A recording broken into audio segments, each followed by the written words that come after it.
On vient de chanter ceci, que nous sommes conscients de nos faiblesses. Et c'est pour ça que j'ai souhaité que nous puissions, en terminant ce temps de louange, chanter ce chant. Parce que nous ne pensons pas, les uns et les autres, en tant qu'enfants de Dieu, que, on est des gens sûrs de soi. Non. On n'est pas des gens complexés, parce que le Seigneur est intervenu et nous a libérés de tout ce qui pouvait nous complexer, parce qu'aujourd'hui nous sommes enfants de Dieu, mais on ne se sent pas des surhommes, des personnes qui sont, vulnérables, gloire à Jésus. Des personnes qui sont fragiles, non pas fragiles, mais bien au contraire, fortes, solides, indéboulonnables. Non, on est bien conscient que nous sommes faibles. Nous sommes conscients de nos faiblesses.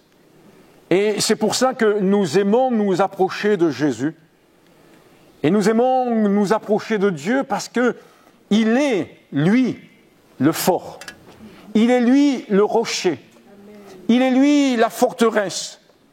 Il est, lui, celui qui est capable de nous donner suffisamment de force pour pouvoir avancer et pour pouvoir rester sur ce chemin étroit dans lequel nous avons accepté de rentrer, parce qu'au bout de ce chemin étroit, il y a la vie éternelle.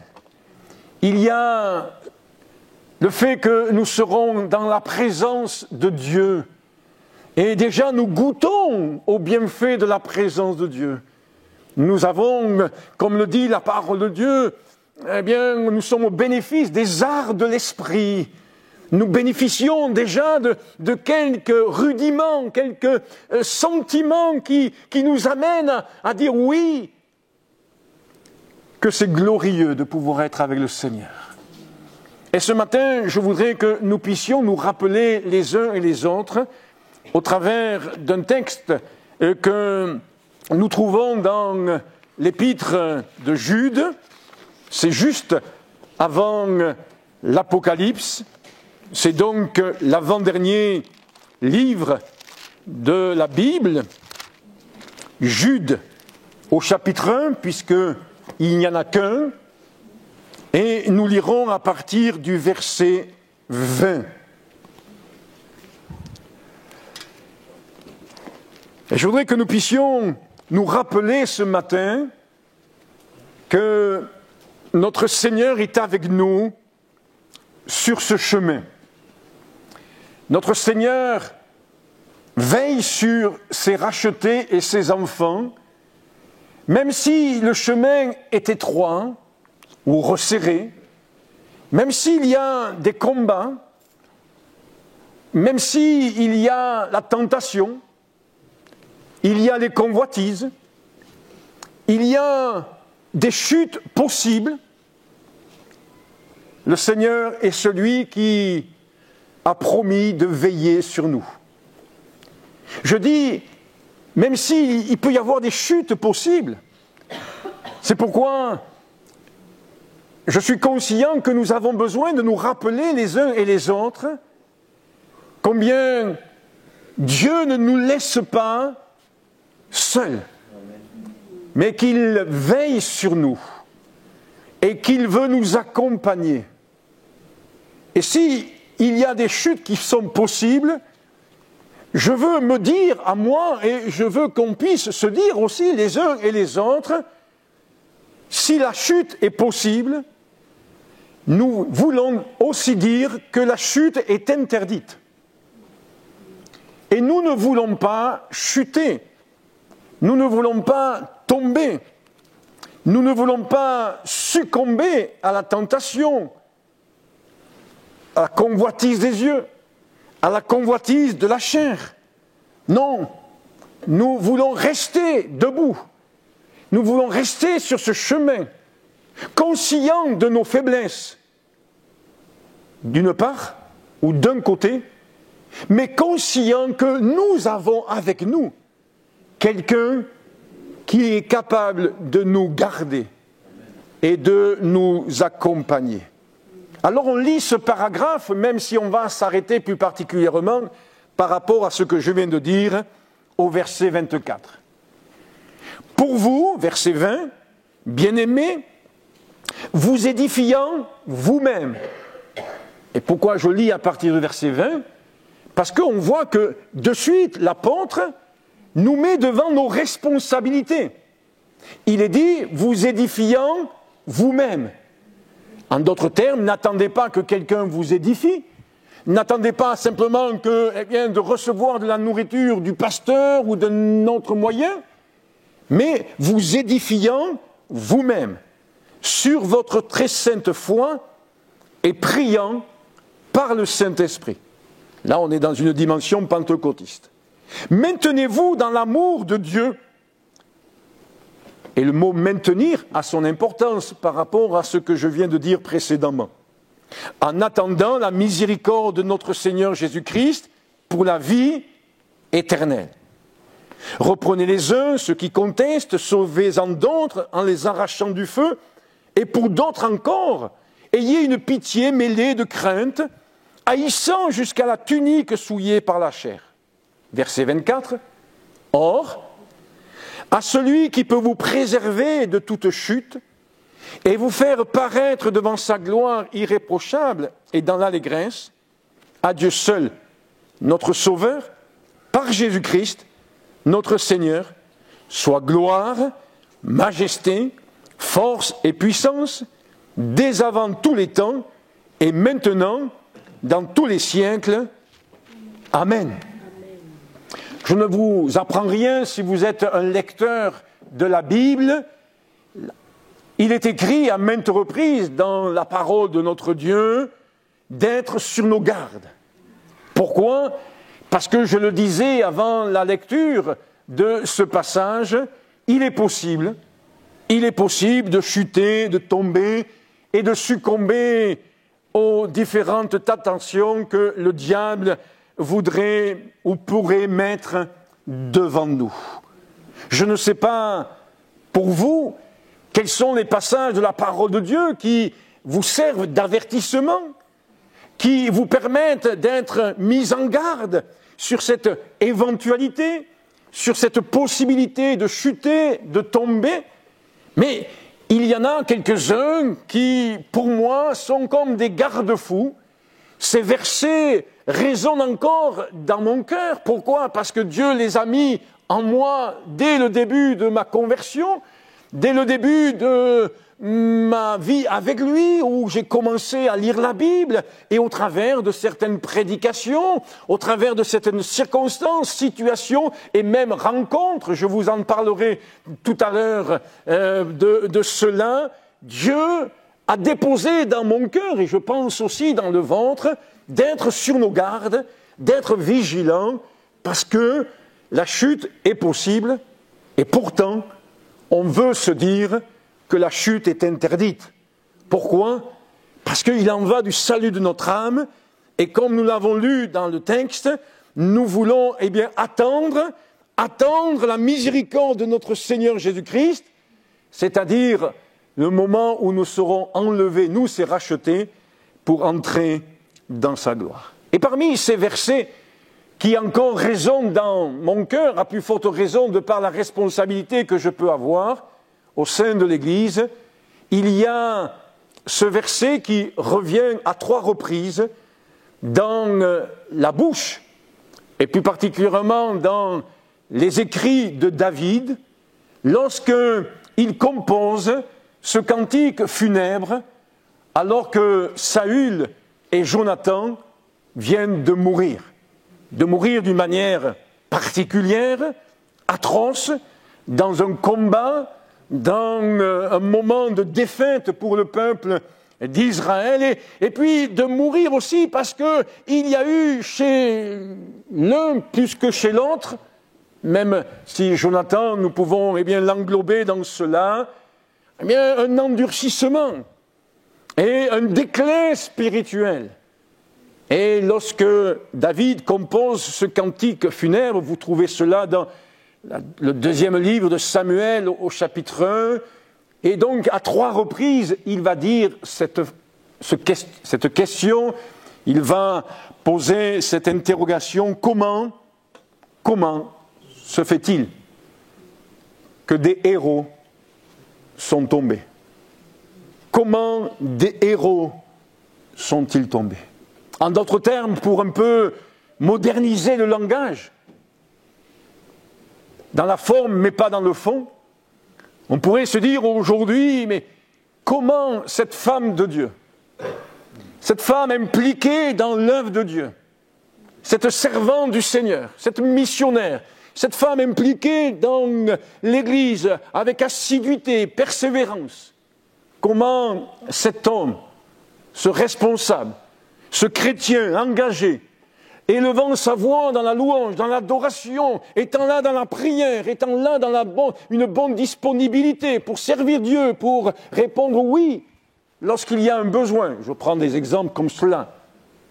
Comment se fait-il que cette sœur, comment se fait-il que cet homme, ce frère,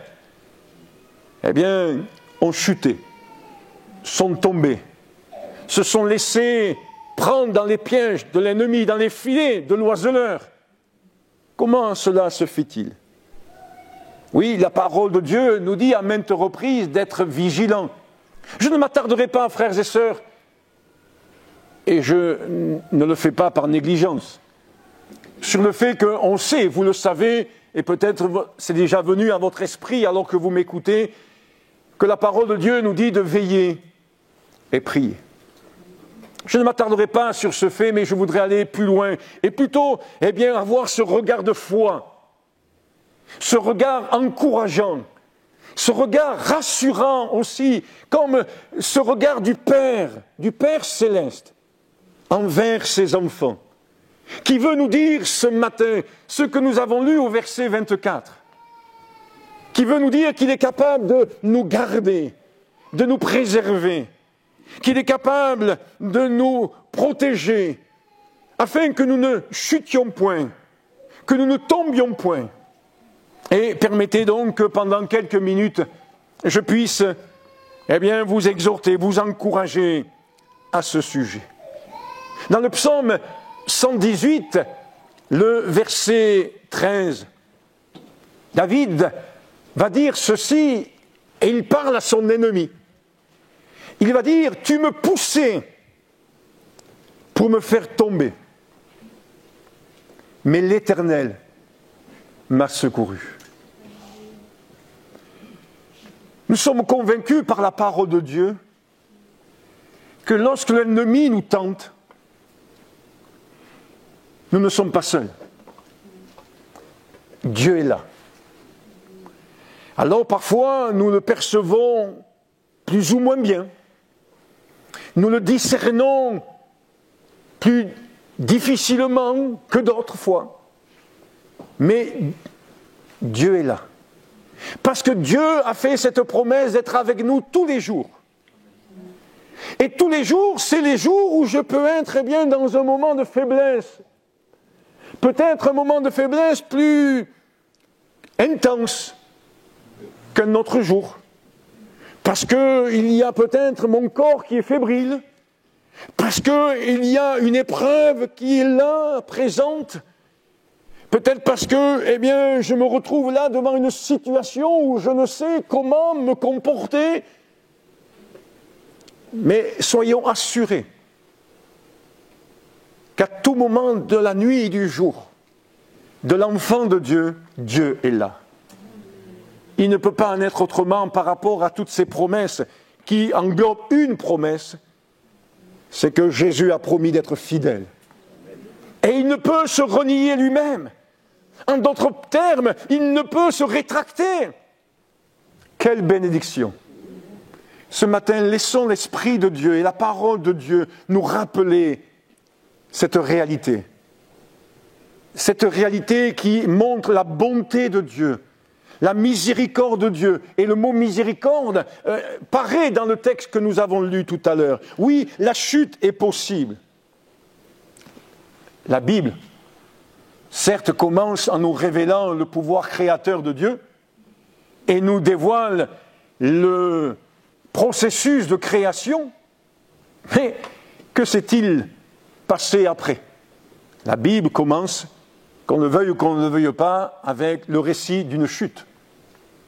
La Bible nous révèle que dans les lieux célestes, dans les lieux spirituels, il y a eu la chute. L'ange déchu, qui a entraîné avec lui des anges déchus qui sont devenus des démons.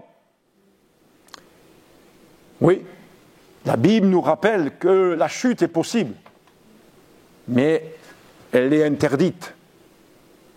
Elle est possible parce que la Bible nous dit dans 1 Corinthiens chapitre 10, verset 12, que celui qui croit, qui s'imagine être assez fort pour tenir debout, prenne garde de tomber. Eh oui, ne laissons pas notre imagination, notre vision des choses, nous leurrer, nous tromper, voire nous égarer, et cela nous amènerait à notre perte. Et peut-être, et je le dis avec beaucoup de tristesse, nous avons été témoins dans notre entourage de frères et de sœurs qui ont chuté. En d'autres termes, on dit qu'ils ont lâché la main de Dieu, et qui sont retombés dans ce qu'ils avaient vomi, voire pire, voire pire. Je ne le savais pas. Lorsque un jour, alors que j'avais 17 ans et demi, 18 ans, le pasteur, mon pasteur de l'époque, m'a accompagné dans une petite épicerie. Ce n'était pas la mode de ces épiceries qu'il y a ici en France depuis quelques années, comme ici à Gand chez Tonton. Je ne fais pas de la pub, mais c'est pour qu'on comprenne. Où on vend quelques carambas, quelques boissons alcoolisées, si c'est que ça va. Non, c'était une épicerie où il y avait des boîtes de conserve, quelques kilos de pâtes, de sucre, etc. Et pendant que mon pasteur discutait avec le monsieur qui tenait cette épicerie, moi je fais le tour de l'épicerie. Et je m'aperçois qu'il y a plus de denrées périmées qu'autre chose. Et mon regard m'amène à me dire quelle misère, quelle difficulté. Bon, on quitte ce monsieur, etc. On va dans une réunion, on annonce l'évangile, etc. Et puis mon pasteur me ramène à la maison, et dans la voiture, il me dit, mais est-ce que tu connais ce monsieur qu'on est allé voir? Je dis non. Il est beaucoup plus âgé que moi, il devait avoir presque 60-70 ans à l'époque, depuis il est décédé. Je dis non, je ne connais pas. Et il me dit son nom, il me dit son prénom. Ça te dit quelque chose? Non, tout jeune converti, moi je ne connaissais pas l'histoire des assemblées de Dieu, encore moins l'histoire de la mission. Et il me raconte l'histoire de ce monsieur. Ce monsieur a été un élément permis par Dieu pour amener le réveil en Guadeloupe. Ce monsieur a permis au Seigneur d'amener le réveil en Côte d'Ivoire. Des stades entiers ont entendu l'Évangile. Des milliers et des milliers de personnes, ont entendu l'Évangile par le biais de cet homme. Sauf qu'à un moment donné, il a chuté. Je n'en dirai pas plus. Et quand le pasteur me dit cette histoire, je ne peux que m'étonner. Je ne peux qu'être animé aussi de crainte. Et je me dis, Seigneur, garde-moi. Et le témoignage que je viens de vous donner me suit. Parce que je ne suis pas meilleur que lui. Vous n'êtes pas meilleur que quiconque. Nous ne sommes pas meilleurs que quiconque. Nous sommes conscients de nos faiblesses. Mais quelle grâce! Nous savons que, comme nous l'avons lu dans le verset 24, il peut, Dieu, nous préserver de toute chute, dans le but de nous faire paraître. Alors ce monsieur, ce que j'ai su avant qu'il meure, c'est qu'il est revenu vers le Seigneur, il s'est repenti, et je crois que c'est ça qui est aussi intéressant de dire. Mais combien de personnes et d'hommes sont des fois retournés vers ce qu'ils avaient vomi, et quelle douleur lorsqu'ils se sont entêtés, endurcis, et qu'il n'y a pas eu la repentance. Le mot préserver, je veux m'y attarder quelques instants. En grec, c'est le mot phulasso. Et cela signifie plusieurs choses qui montrent bien que c'est vraiment quelque chose de profond, d'authentique, de précieux pour le Seigneur, révélé là dans cette épître. Ce n'est pas simplement le fait qu'il va avoir un regard furtif sur nous. Ce n'est pas le fait qu'il va veiller comme cela, comme des fois on peut surveiller plus ou moins bien, d'une manière très aléatoire. Non, c'est avec une attention particulière. Et cette attention particulière de Dieu, c'est parce que nous sommes ses enfants. Et comme nous l'avons dit tout à l'heure dans le moment de louange, nous sommes ses rachetés. Et pour Dieu, nous devons être renouvelés dans cette vérité. Eh bien, que nous soyons ses rachetés, c'est précieux. Pourquoi ? C'est précieux parce que ça lui a coûté. Le sang de son Fils a coulé pour qu'il puisse être heureux que nous soyons rachetés. Vous savez, des fois, la valeur des choses est plus perceptible par celui qui fait le cadeau que par celui qui reçoit le cadeau.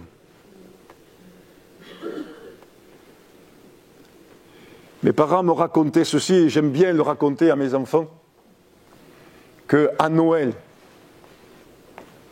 mais ça remonte très longtemps, ils étaient contents d'avoir une orange.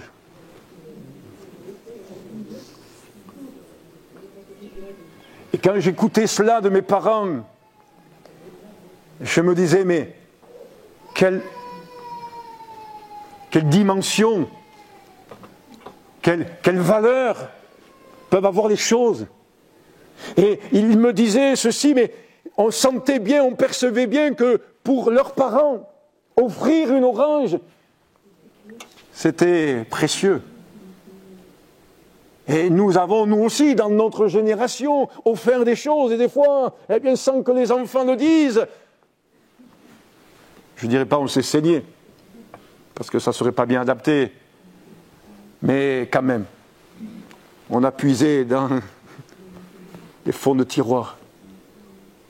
Et on a pu percevoir, nous, le donateur, nous les donateurs, la valeur. Et parfois, allez, j'ose aller plus loin, on a quand même été des fois attristés. Parce que ce qu'on offrait avait une telle valeur, parce qu'on savait ce qu'on avait bien acheté. Et quand on voyait que l'enfant jouait plus avec l'emballage que le jouet, ce qui est vrai, hein, je vous vois faire ça, avec le papier, faire des boules et se les jeter entre eux, que le jouet lui-même, on se dit, on n'a pas la même perception de la valeur. Mes amis, que nous soyons, mes frères et sœurs, que nous soyons conscients ce matin,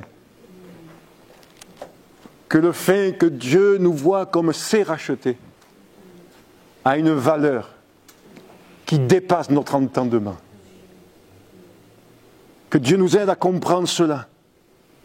Donc, ce mot préserver, c'est garder une personne.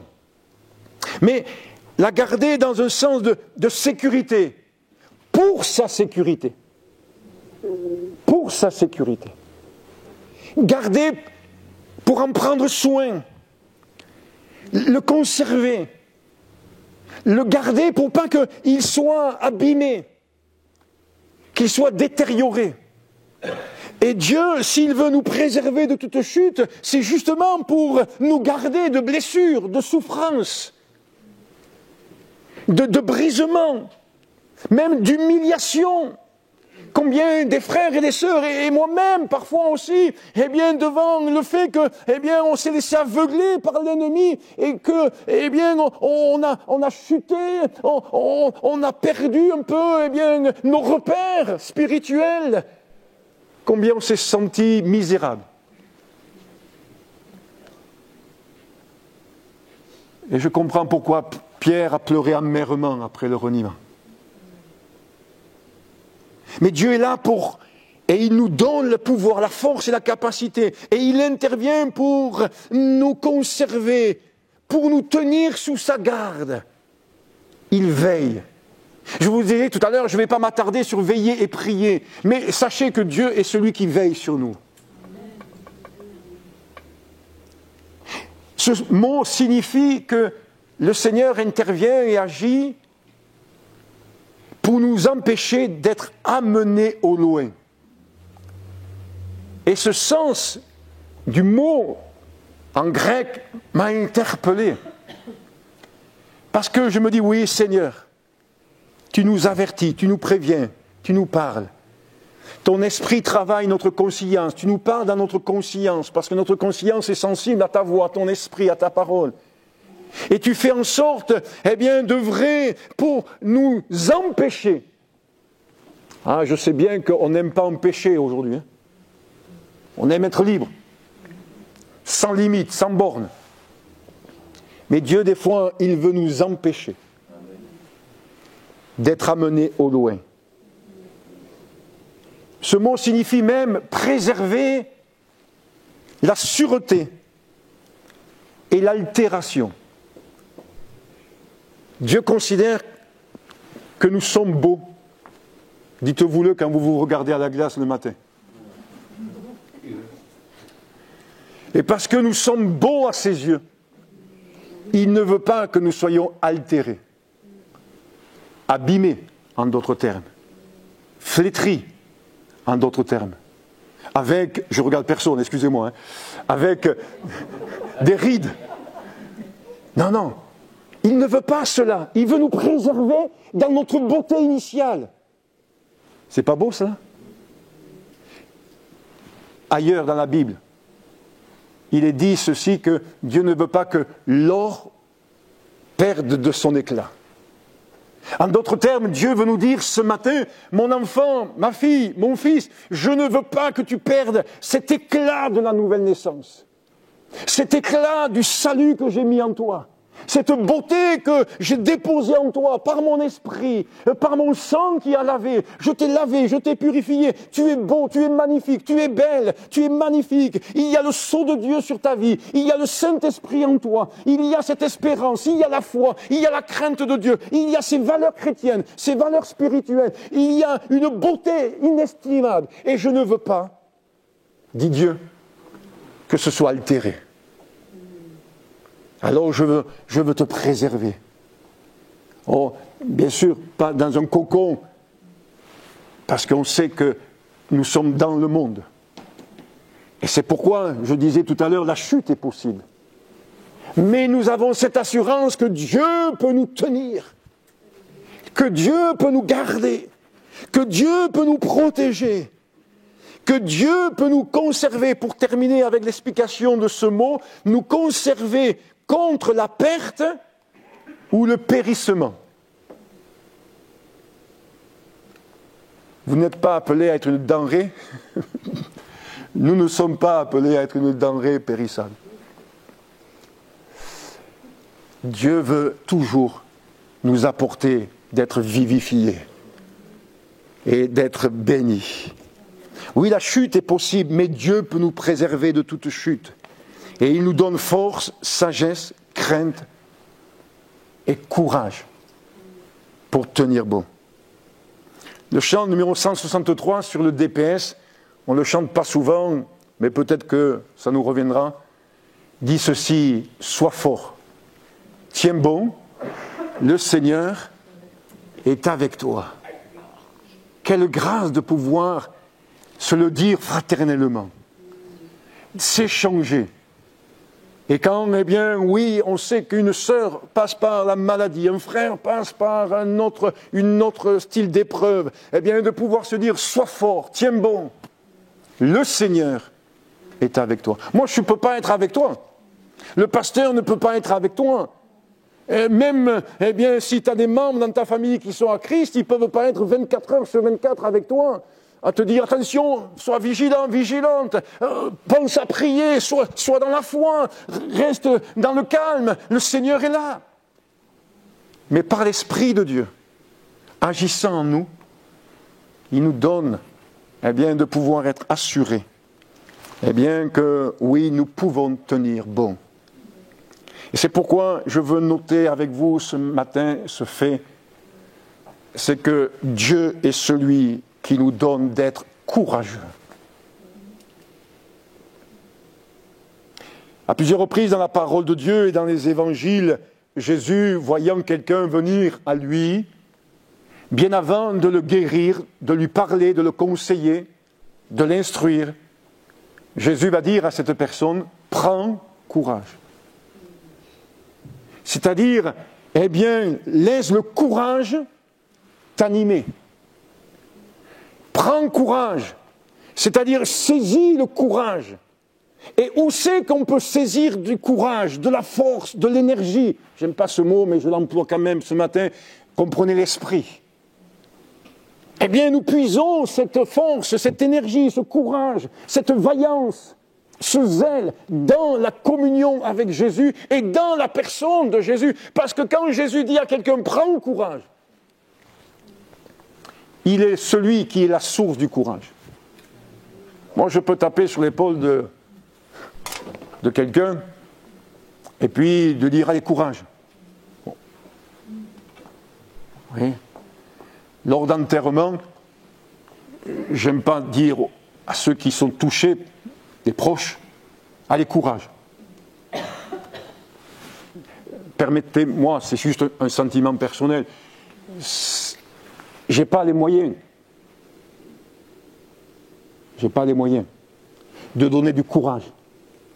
Je peux, oui, apporter une parole qui sera une source d'encouragement, mais je n'ai pas les moyens, moi, de donner du courage.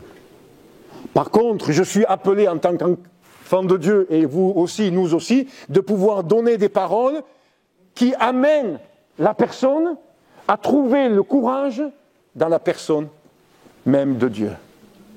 Et nous comprenons cela, bien sûr, en lisant la Bible. C'est Dieu seul qui peut nous animer de courage.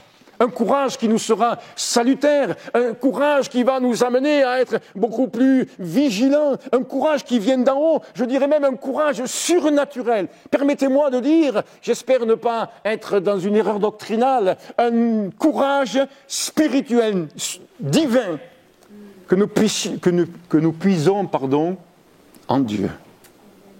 Connaissez bien ce texte de David, 1 Samuel 30, verset 6, où il nous est dit que dans ce moment difficile par lequel David passe, où ceux qui étaient à côté de lui veulent le lapider, il nous est dit que David reprit courage en s'appuyant sur l'Éternel, son Dieu.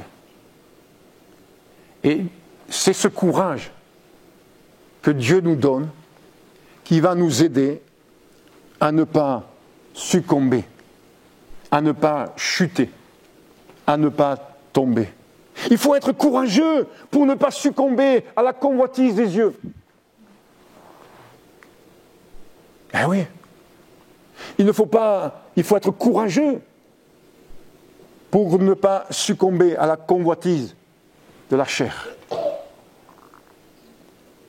Et la convoitise des yeux, aujourd'hui, elle est beaucoup plus grande qu'il y a 50 ans en arrière, 60 ans en arrière.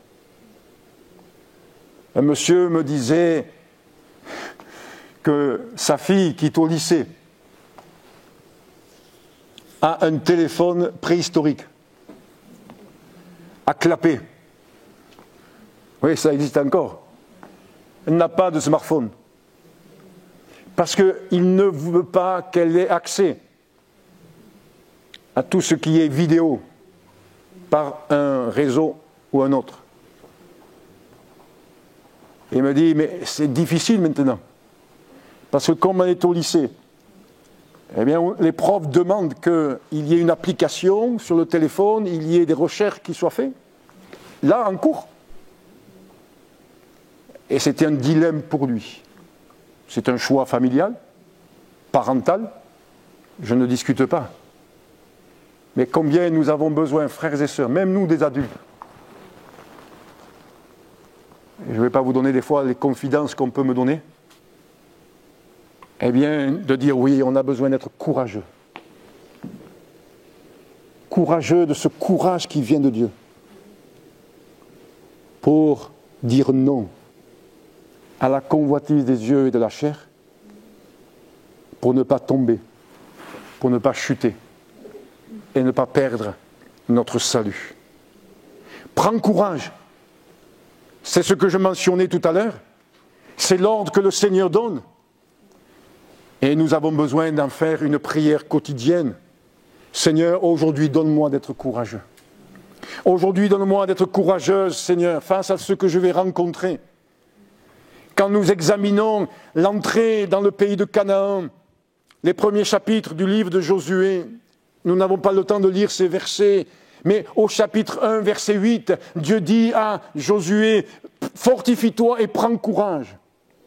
Au chapitre 2, verset 11 et chapitre 5, verset 1, il nous est dit que c'est l'ennemi qui perd courage. Il rebrousse chemin, il nous laisse tranquille. Il laisse tranquille le peuple d'Israël. Gloire à Dieu. Quand, eh bien, le diable, après avoir essayé de faire tomber Jésus, il replie les bagages et il s'en va. Parce que Jésus a su triompher. Mais malheureusement, au chapitre 7, verset 5, eh bien, il nous est dit que le peuple fut consterné et perdit courage. Pourquoi ? Parce qu'entre-temps, il y a eu le péché d'Acan, désobéissance, etc., etc. Relisez ces premiers chapitres du livre de Josué et vous allez voir que, eh bien oui, il faut que, quelque part, entre guillemets, le courage reste dans le camp de Dieu, reste dans l'église de Jésus-Christ. Quel courage le Seigneur nous donne. Et ce qui nous permet de garder courage, je le crois, je le partage avec vous ce matin, c'est d'être lucide, c'est d'être clairvoyant quant à l'opposition et à la réalité du combat spirituel qu'il y a dans les lieux célestes. Je répète cette phrase. Plus je vais être conscient et plus je vais être lucide devant cette réalité qu'il y a un réel combat spirituel où mon âme, ton âme, est un enjeu spirituel. Alors, quand on est conscient de cela, on puise courage dans le Seigneur, on cherche courage dans le Seigneur, en se disant, oui Seigneur, je veux que tu me donnes du courage, parce que je ne veux pas être la proie de celui qui se présente à moi comme un lion. Comme un lion. Parce que le véritable lion, c'est Jésus-Christ, le lion de Juda. Et nous bénissons Dieu pour cela. Considérons ce que Jésus dit à Pierre et aux autres disciples dans Luc 22, 31, où il dit « Satan vous a réclamé pour vous cribler comme le froc blanc. » Et là, nous voyons l'implication de Jésus. C'est ce que je vous disais tout à l'heure. « Mais j'ai prié pour toi afin que ta foi ne défaille point. » C'est ce qu'enseigne Jésus quand il parle des temps de la fin. Et il nous est dit que ce courage nous donne de persévérer. Parce que nous avons pu remarquer ceci, frères et sœurs, c'est que des fois, par manque de courage, alors on ne persévère pas. Mais Dieu est celui qui veut nous aider à persévérer. Dans Matthieu au chapitre 10 et au verset 22, il nous est dit ceci, « Vous serez haïs de tous à cause de mon nom. Mais celui qui persévérera jusqu'à la fin sera sauvé. » Oui, À cause du nom de Jésus, on est haï. On s'est aperçu de cela dans l'histoire de l'Église et encore même dans le temps, dans l'Église contemporaine. Je ne vais pas donner trop de précisions, mais on s'aperçoit qu'on essaye de se donner un nom parce que, oui, à cause du nom de Jésus, eh bien, on est mis de côté, on est même catégorisé comme une secte, etc. Et je l'ai vu, j'en ai été témoin au début des années 2000, eh bien, de nombreuses églises évangéliques, eh bien, on cherchait à une certaine reconnaissance. Mais combien des fois, quand on cherche une certaine reconnaissance, on peut nier ou renier la foi. Et c'est pourquoi il est bon de faire attention. Parce que la parole de Dieu nous dit que c'est à cause de son nom qu'on sera haï. Mais malgré cette haine, malgré ce déferlement de ténèbres, bien Dieu nous dit, mais celui qui persévérera. Combien par découragement, parfois, je n'ai pas persévéré dans certaines manières de faire. Bien sûr, Dieu nous éclaire, Dieu nous fait grâce. On demande pardon à Dieu, et il nous relève, il nous rétablit, et il nous renouvelle le courage, et il nous donne des éléments pour poursuivre. Oui, il est capable de nous donner du courage. Il est capable, le Seigneur, celui qui est capable de nous préserver de toute chute et nous faire paraître devant sa gloire irréprochable et dans l'allégresse, il est capable de nous aider à poursuivre en gardant les yeux fixés sur Jésus. Et je termine en citant quelques versets de Hébreux chapitre 12 où il nous est dit ceci, nous donc aussi, puisque nous sommes environnés d'une si grande nuée de témoins, rejetons tout fardeau et le péché qui nous enveloppe si facilement et courons avec persévérance dans la carrière qui nous est ouverte, ayant les regards sur Jésus qui suscite la foi et la mène à la perfection. Et dans Hébreux chapitre 4, verset 14, et je mentionnerai un personnage quand même dont j'ai écrit quelques mots sur mes notes. Hébreux 4, verset 14. Ainsi, puisque nous avons un grand souverain sacrificateur qui a traversé les cieux, Jésus, le Fils de Dieu, demeurons fermes dans la foi que nous professons.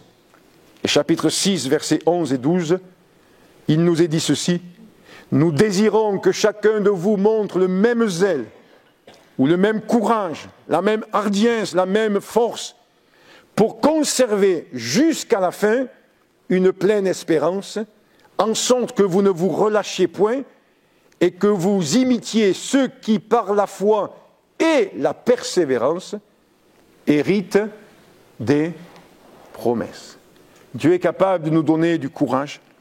Dieu est capable de nous donner les moyens de persévérer, de poursuivre et de nous maintenir eh bien, dans ce qu'il nous a accordé de vivre.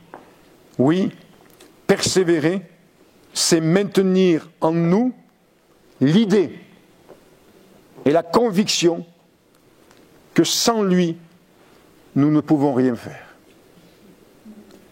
Souvent, je dis cela au Seigneur, je ne pense pas que ce soit familier ou vulgaire.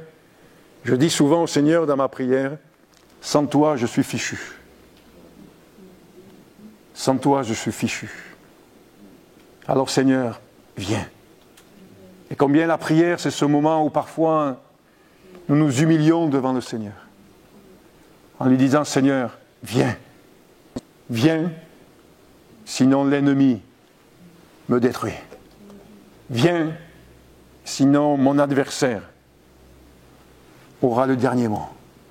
Viens, Jésus, parce que tu as promis de pouvoir me préserver de toute chute.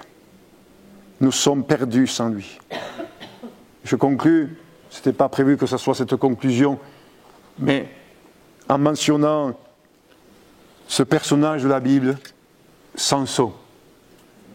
Et je le résume ce matin en disant ceci: Samson, à un moment donné, a oublié qu'il n'était qu'un homme. Samson a oublié qu'il n'était qu'un homme. Et il se pensait fort.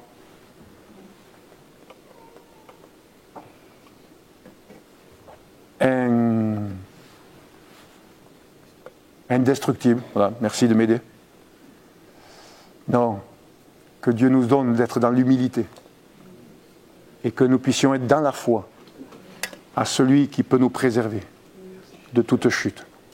À lui la gloire, l'honneur, la sagesse, la puissance. Amen. On remercie le Seigneur. Oui, Jésus, tu ne nous as pas laissés seuls dans ce chemin. Certes, il y a des combats, mais toi, tu as triomphé pour nous. Certes, il y a un adversaire, mais tu as détruit ses œuvres et tu as mis tes ennemis sous tes pieds. Certes, il y a la tentation, mais tu es là, Seigneur, pour nous donner du courage, de la force, de la persévérance. Tu es capable de nous garder et je te loue pour cela. Amen.